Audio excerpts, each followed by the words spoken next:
अदिति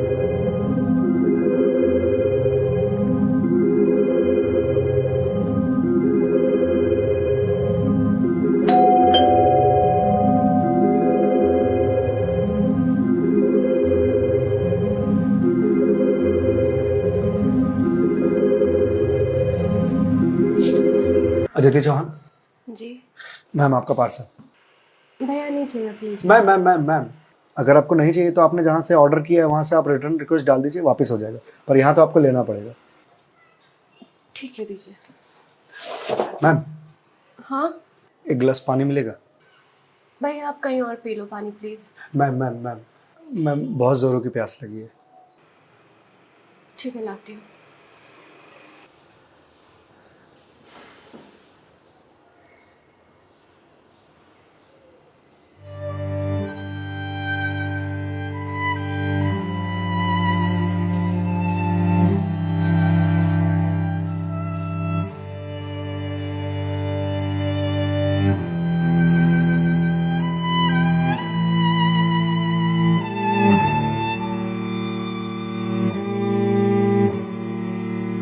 लीजिए लीजिए भैया, देख क्या रहे हैं?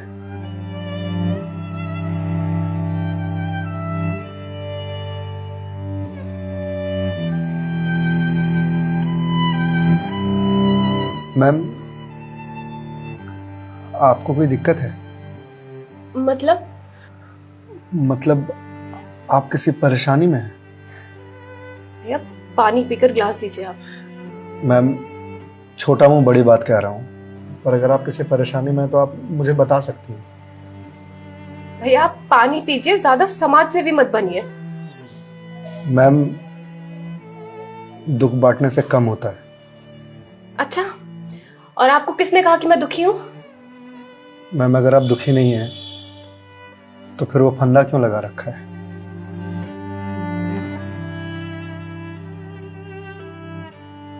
मैम मैंने सुना है खुशियां बांटने से बढ़ती हैं और दुख बांटने से कम होता है। मैम बड़े से बड़ा दुख कम हो जाता है अगर आपके पास कोई सुनने वाला हो। मैम प्लीज मैम रोइए मत मैम देखिए, ये तो मुझे नहीं पता कि आपको क्या परेशानी है, पर अगर आप मुझे बताएंगे तो शायद मैं कोई सॉल्यूशन निकाल पाऊं। नहीं, कोई मेरे लिए कुछ नहीं कर सकता। मेरे पास अब मरने के अलावा कोई ऑप्शन नहीं है। मैम ऑप्शन तो ढूंढने से मिलता है ना। आप एक बार मुझे बताइए ना, शायद मैं कोई जीने का ऑप्शन ढूंढ पाऊं आपके लिए। क्यों बताऊं तुम्हें? क्या कर लोगे तुम? मैंने बोला ना, मेरी हेल्प कोई नहीं कर सकता है। मैम आप अगर मुझे नहीं बताएंगे तो मैं वैसे भी कुछ नहीं कर पाऊंगा, पर अगर आप मुझे बताएंगे तो शायद मैं कोई हल निकाल पाऊं। और अगर कोई हल नहीं निकला तो आप तो वैसे भी सुसाइड करने जा रही थी, तो जाने से पहले अपना दुख मुझे बताते जाइए प्लीज।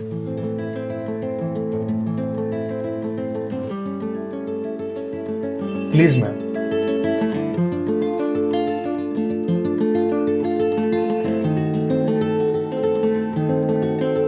मैं ईएमआईज़ के चक्कर में फंस चुकी हूँ। मतलब मैं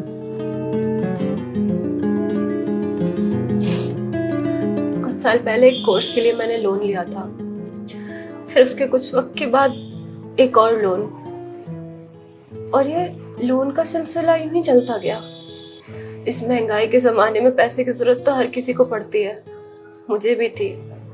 मैंने प्राइवेट कंपनी से भी लोन लिए, ज्यादा ब्याज पर, और अब मैं उन्हें चुका नहीं पा रही हूँ। क्यों मैम, आपके पास जॉब तो होगी ना? जॉब थी, पर मैं जिस कंपनी में जॉब करती थी उस कंपनी ने मुझे ये कहकर टर्मिनेट कर दिया कि फाइनेंशियल लॉस के कारण वो मुझे और मुझ जैसे कुछ एम्प्लॉयज को सैलरी नहीं दे सकते। तो मैम आप किसी और कंपनी में ज्वाइन कर लो, बहुत सारी कंपनीज हैं यहाँ तो। तुम्हें क्या लगता है मैंने अप्लाई करने का ट्राई नहीं करा होगा? जॉब नहीं खोजी होगी? बहुत की थी, पर इस रिसेशन के जमाने में जॉब मिलना कितना मुश्किल है कि तुम जैसे डिलीवरी बॉय को क्या पता।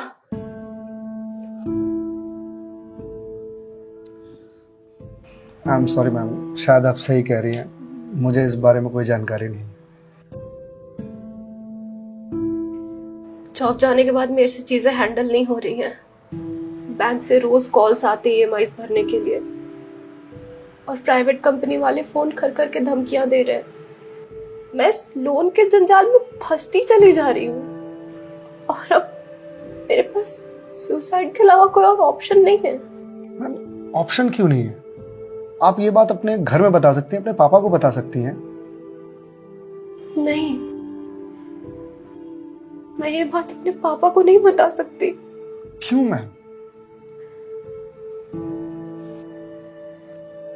मेरे पापा रिटायर हो चुके हैं, उनके ऊपर पहले से घर की बहुत रिस्पॉन्सिबिलिटीज है। वो मेरी शादी के लिए पैसे भी जोड़ रहे हैं। मैं उनसे किस मुंह से पैसे मांगू? मुझे पढ़ाने के लिए, बाहर भेजने के लिए उन्होंने ना जाने रिश्तेदारों से कितने ताने सुने होंगे, और अब जब मैं उन्हें ये जाकर बोलूंगी तो लोग क्या कहेंगे? मैम, पैसे आपको अपने पापा से मांगने हैं या लोगों से? पापा से लेने हैं। तो फिर अब लोगों का क्या है? लोगों का तो काम है कहना, वो तो कहते रहेंगे। पर मैं किस मुंह से जाके अपने पापा को ये बोलूं? किस मुंह से मांगू पैसे उनसे? जिस उम्र में मुझे उनका बोझ उतारना चाहिए, सहारा बनना चाहिए, उस उम्र में मैं उन पे ही बोझ बनूं?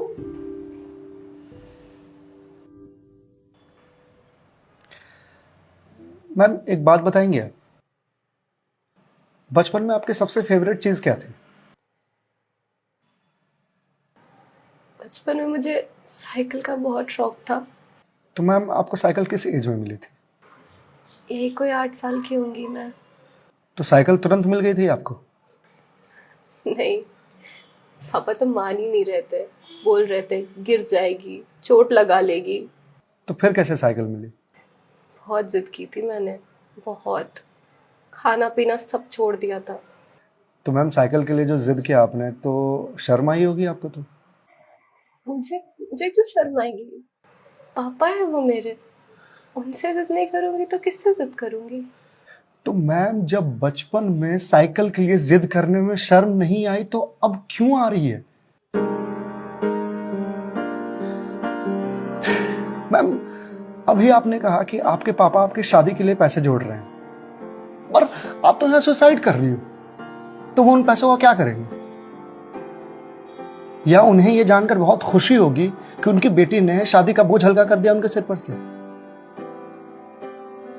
मैम, आपको मालूम है, हमारे जनरेशन की दिक्कत यही है कि हम अपने आप को इतना बड़ा समझ लेते हैं कि हम अपने पेरेंट्स से ही अपनी बात छुपाने लगते हैं।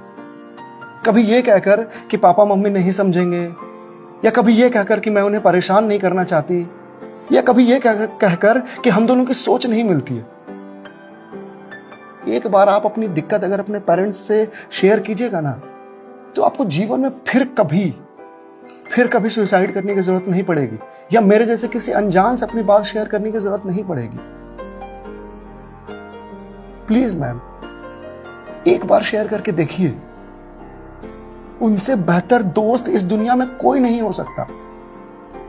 प्लीज मैम, एक बार ट्राई कीजिए। Please ma'am.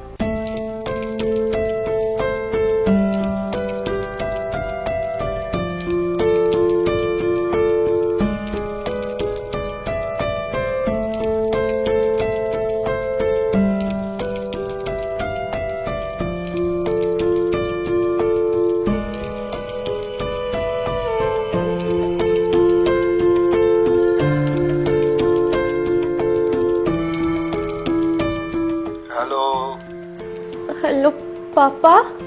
हाँ दीदी, बोल, कैसी है बेटा? पापा, मुझे आपसे कुछ बात करनी है। हाँ बोल ना बेटा। पापा, मैं क्या हुआ बेटा? पापा, मैं बहुत परेशान हूँ। हाँ तो मुझे बता ना, किस लिए परेशान है?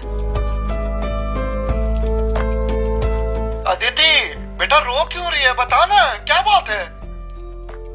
पापा, वो मैंने बैंक से लोन ले रखा था ना,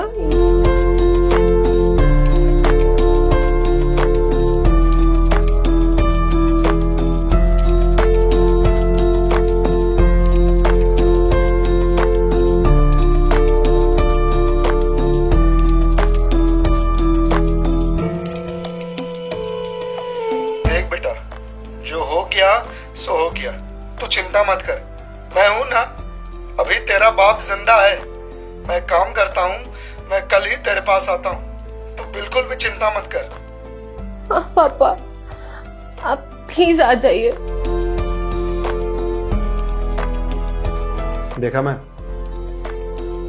आपके पापा आपके एक फोन पर यहाँ आने को तैयार हो गए और आप इतने दिनों से अकेले सफर कर रहे थे। मैम, मम्मी पापा से बढ़िया दोस्त कोई हो ही नहीं सकता। आप एक बार उन्हें दोस्त बना करके तो देखिए। आप सही कह रहे हैं भैया, मम्मी पापा से अच्छा दोस्त कोई नहीं हो सकता है। Thank you. It's okay ma'am, ये लीजिए ग्लास। वंस अगेन भैया, thank you so much. It's okay ma'am, bye. Ma'am जी मेरे पास आपके लिए कुछ है, यही रुकिएगा, मैं थोड़ी देर में आता हूँ।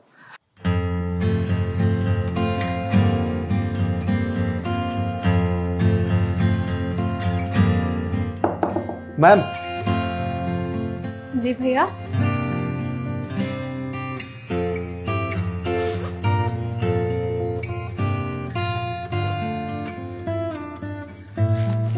मैम ये आपके लिए।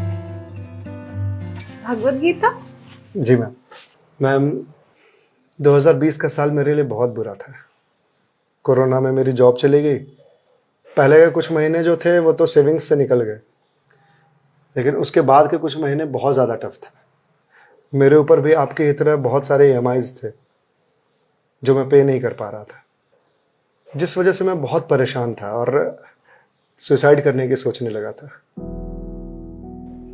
और एक दिन तो सुसाइड करने निकल भी गया था, लेकिन पापा ने मुझे पकड़ लिया। पहले तो बहुत डांटा,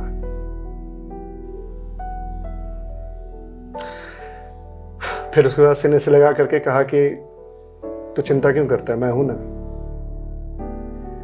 उन्होंने ही मेरे सारे बिल्स पे किए और उसके बाद ये भगवत गीता दिया मुझे और बोला बेटा जीवन में जब भी कोई परेशानी आए, किसी चीज का हल ना मिले तो ये पढ़ लेना, इसमें जीवन की सारी परेशानियों का हल तुझे मिल जाएगा।